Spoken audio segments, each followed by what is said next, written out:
ባለፈው ሳምንት ሐሙስ ታኅሳስ 9 ቀን 2018 ዓ.ም የጋምቤላ ክልል ርዕሰ መስተዳድር ወይዘሮ አለሚቱ ኡሙድ በክልላቸው ተፈጥሮ የሰነበተው ግጭት መርገቡንና ሰላማዊ ሁኔታ መፈጠሩን ለመገናኛ ብዙሃን መናገራቸው ተዘግቦ ነበር። ፕሬዝዳንቷ ለአገር ውስጥ መገናኛ ብዙሃን እንደተናገሩት የክልሉ ፖሊስ አዛዥ ከመገደላቸው ቀደም ብሎ የጀመረው ግጭት መርገቡን ተናግረው ነበር። ጋምቤላ ከተማን ጨምሮ ክልሉ ወደ መረጋጋት እየተመለሰ መሆኑን ጠቁመው የሚያሰጋ ነገር አለመኖሩን መናገራቸውም ተዘግቧል። ቢቢሲም በተመሳሳይ ሁኔታ የክልሉን ምክትል ርዕሰ መስተዳድር ዶክተር ጋትሉአክ ሮን በስልክ አነጋግሮ በሰራው ዘገባ በክልሉ በተፈጠረው ግጭት ሰዎች መሞታቸውን አረጋግጦ ነበር። አንድ የባንክ ስራ አስኪያጅ የነበረ ግለሰብ መገደሉን ተከትሎ በሁለት ተሽከርካሪዎች ላይ ጥቃት መድረሱን ያመላከቱት ዶክተር ጋትሉአክ በዚህም ጥቃት ሰዎች መሞታቸውንና መቁሰላቸውን ጠቁመዋል። በሁለቱ ተሽከርካሪዎች ጥቃት 4 ሰዎች መገደላቸውን የጠቀሱት ምክትል ርዕሰ መስተዳደሩ ከዚያ በኋላ ደግሞ የጋምቤላ ከተማ ፖሊስ አዛዥ መገደላቸውን ተከትሎ በከተማውና በሌሎችም ቦታዎች የብሔር መልክ ያለው ግጭት መፈጠሩን የገለጹ ሲሆን ሆኖም ሁኔታው እንዴት እንደተፈጠረም ሆነ የደረሰውን ጉዳትና ሌላም ጉዳይ በሚመለከት ማጣራት እንደሚያስፈልግ ነበር ያስረዱት። የተደራጁ በሽምቅ የሚንቀሳቀሱ ወይም ሌላ የፖለቲካ ዓላማ ያላቸው ኃይሎች የዚህ ግጭት ተሳታፊ መሆን አለመሆናቸውን ማጣራት እንደሚጠይቅ ያከሉት ዶክተር ጋትሉአክ ችግር ለመፍጠር ጥቂት ሰው በቂ ነው በማለት በግጭት ከሚሳተፉ አካላት ጀርባ የማን እጅ እንዳለ ገና እንዳልተደረሰበትም ተናግረው ነበር። ፌዴራል ፖሊስና መከላከያ ጭምር በከተማው መሰማራታቸውን፣ በቡድን ግጭት ውስጥ የተሳተፉ ወጣቶችን ለማስቆም ጥረት እየተደረገ መሆኑን ተናግረዋል። ሪፖርተር ማክሰኞ ታኅሳስ 14 ቀን 2018 ዓ.ም የክልሉ መንግስት የኮሚኒኬሽን ጉዳዮች ጽሕፈት ቤት ኃላፊ አቶ ኡጁሉ ጊሎን በስልክ በማግኘት የክልሉ ጸጥታ መደፍረስን በሚመለከት ተጨማሪ መረጃዎችን ጠይቆ ነበር። ወቅታዊውን ነባራዊ ሁኔታ አጣርቶ የሚያቀርቡልን የመንግስት የጸጥታ አካላት ናቸው። እሱን አጣርተው እንዳቀረቡልን ዝርዝር መረጃ እንሰጣለን። አሁን ግን የጋምቤላ ከተማም ሆነ የክልሉ ጸጥታ ሁኔታ ወደ መረጋጋት እየተመለሰ ነው። በጋምቤላ ከተማ በከፊል መደበኛ እንቅስቃሴ ተመልሷል። በአጠቃላይ የክልሉን ጸጥታ ሁኔታ ለውጥ ምን እንደሚመስል ኃላፊነት ወስዶ ሪፖርት ማቅረብ የሚችለው የጸጥታው አካል ነው።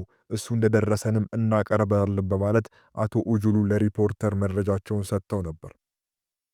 ባለፉት ጥቂት ቀናት የክልሉ መንግስት ኮሚኒኬሽን በይፋዊ የማህበራዊ ትስስር ገጹ ባሰራጨው ተከታታይ መረጃዎች የክልሉ መንግስት ከፍተኛ አመራሮች ከጋምቤላ ከተማ የተለያዩ የህብረተሰብ ክፍል ተወካዮች ጋር በሰላም ማስፈን ጉዳይ ውይይት ማድረጉን የገለጸ ሲሆን ከዚሁ ጎን ለጎንም የክልሉ ከፍተኛ አመራሮች በየደረጃው ካሉ አመራሮች ጋር ውይይት ማድረጋቸውን አመልክቷል።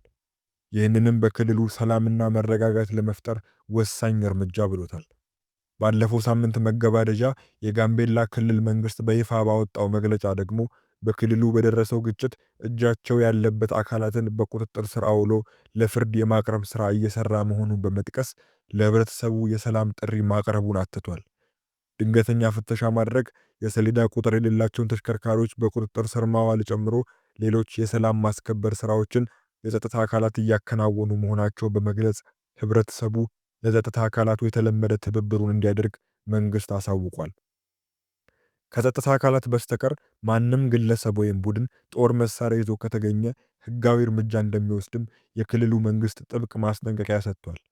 የክልሉ መንግስት በይፋዊ መግለጫውና በሰላም ጥሪው እንደጠቆመው የጋምቤላ ክልል ከዚህ ቀደም ሲፈጠሩ የቆዩ የሰላም መደፍረስ ችግሮችን በዘላቂነት ለመፍታት በክልሉ አስተዳደር ውስጥ የአመራር ለውጦች መደረጉን ያስታውሳል። ይሁን እንጂ የክልሉ ሰላም መሆን እንቅልፍ የሚነሳቸው እንዲሁም ግጭትና የሰው ሞት የሚያስደስታቸው ሲል የፈረጃቸው ኃይሎች ከሰሞኑ በክልሉ የተፈጠረውን ግጭት እንዳቀጣጠሉት ነው ያስታወቀው። የጋምቤላ ክልል ፖሊስ ኮሚሽን በበኩሉ ከህዳር 30 እስከ ታኅሳስ 3 ቀን 2018 ዓ.ም ባሉት ቀናት በክልሉ በተለይም በኢታንግ ልዩ ወረዳ፣ በጋምቤላ ወረዳ፣ በላሪ ወረዳና በክልሉ ከተሞች ውስጥ የጸጥታ መደፍረስና ግጭት ማጋጠሙን ገልጾ ነበር። በእነዚህ ግጭቶችም በወንጀል የተጠረጠሩ 18 ያህል ሰዎች በቁጥጥር ስር መዋላቸውን ኮሚሽኑ ታኅሳስ 5 ቀን ባወጣው መግለጫ ጠቁሟል። በቁጥጥር ስር የዋሉት ሰዎች የት ቦታና በምን ወንጀል እንደተጠረጠሩ የዘረዘረው ፖሊስ ኮሚሽኑ በክልሉ ሰላማዊ ሁኔታ መመለሱን ጠቁሞ ህብረተሰቡ ወደ ተለመደ ህይወቱ እንዲገባም ጥሪ አቅርቦ ነበር። በአሁኑ ወቅት በጋምቤላ ስላለ ሁኔታ የተጠየቁት የጋምቤላ ህዝቦች ፍትህ ለሰላምና ለዴሞክራሲ ፓርቲ ሊቀመንበር አቶ ሳይመን ቱት ሁኔታውን አጣርቶ ለመናገር ገና እንደሆነ ለሪፖርተር ተናግረዋል። በጋምቤላ ከተማ በአንጻራዊነት ጸጥታና መደበኛ እንቅስቃሴ ተመልሷል። ነገር ግን ግጭት በተፈጠረባቸው በሌሎች ቦታዎችና በአጠቃላይ በክልሉ ያለው ሁኔታ በተመለከተ ለማጣራት በተለያዩ ምክንያቶች አስቸጋሪ ነው። አንዳንዶቹ ግጭት ተከሰተባቸው የተባሉ ቦታዎች ሩቅና የስልክ አገልግሎትም የሌለባቸው ናቸው። በአሁኑ ጊዜ በጋምቤላ ከተማ መከላከያም ፌዴራል ፖሊስም ገብተዋል። በገጠር አካባቢዎች ግን ግንኙነት ስለተቋረጠና መንቀሳቀስም ስለማይቻል ምን እንዳለ በቀላሉ አይታወቅም። ኢታንግ ልዩ ወረዳ፣ ጋምቤላ ወረዳ፣ ጋምቤላ ከተማ ነበር ችግር የነበረው በማለት ተናግረዋል። ፓርቲያቸው በዚህ ጉዳይ በይፋ መግለጫ ማውጣቱን ጠቅሰው ነገር ግን በየጊዜው ተደጋግሞ በክልሉ ስለሚከሰተው ግጭት ምንነትም ሆነ ይበጃል ስለሚሉት ዘላቂ መፍትሄ አጠናቅሮ ለማቅረብ ጊዜ እንደሚፈልጉ በመጠቆም ነበር ሐሳባቸውን ያጠቃለሉት። የጋምቤላ ከተማ አስተዳደር ህዳር 30 ቀን 2018 ዓ.ም ባወጣው መግለጫ በከተማውና በክልሉ ባለው ወቅታዊ የጸጥታ ችግር ምክንያት ከዚያን ዕለት ምሽት 1 ሰዓት ጀምሮ የሰውም ሆነ የተሽከርካሪ እንቅስቃሴ መከልከሉን አስታውቆ እንደነበር አይዘነጋም። የኢትዮጵያ ሰብአዊ መብቶች ኮሚሽን እሁድ ዕለት ባወጣው መግለጫ ኢንስፔክተር ኡመዱ ዱሉ የተባሉ የጋምቤላ ከተማ ፖሊስ አዛዥ ባለፈው ሳምንት መገደላቸውን ተከትሎ ተባብሷል ያለው የክልሉ ግጭት እንዳሳሰበው ነው የገለጸው።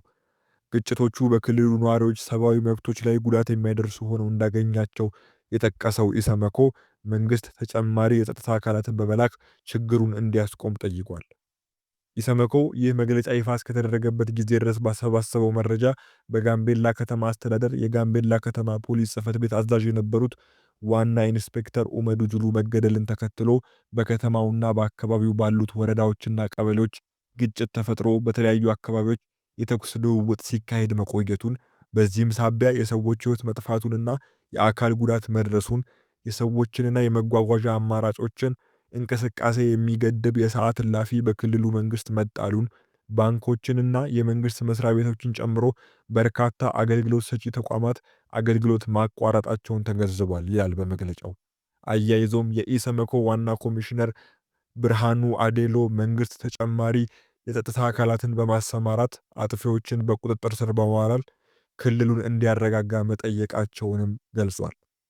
ከሳምንት በላይ የዘለቀውን የጋምቤላን ግጭት በተመለከተ በፌዴራል መንግስት በኩል በከፍተኛ አመራሮችም ሆነ ተቋማት ደረጃ እንዲሁም በዋና የመንግስት መገናኛ አውታሮች እስካሁን የተባለ ነገር የለም።